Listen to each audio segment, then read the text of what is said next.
So we've entered the path. I love this, what you've called the chapter, seeing into the beautiful abyss of the mind. Yeah, What is that about?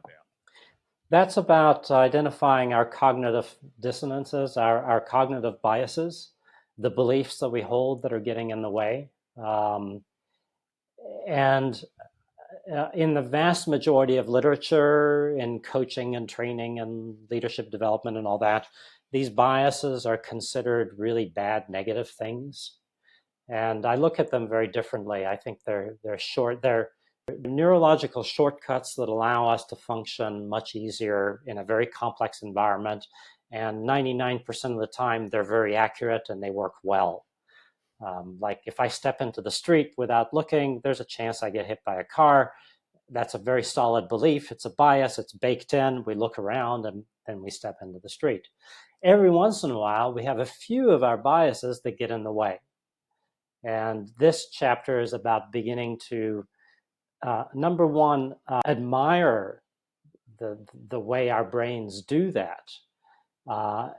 And so that we don't get into a wrestling match with our biases. It's more a training the biases, relearning.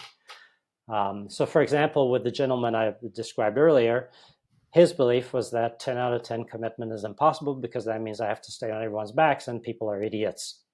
That's kind of a 30-second summary. He had to work on that to realize that maybe 10 out of 10 commitment didn't mean what he was thinking. It meant something different. And people aren't idiots. They don't want to die. They don't want to have accidents. There are other reasons that they might jump on a forklift, and maybe I can look at it as how I'm creating an environment that encourages them to jump on forklifts. So it's a wrestling with these biases in a more gentle way, and then trying to beat them out. But it's identifying them, respecting them, learning to live with them, helping them transform a bit so that these beliefs are not holding us back so much.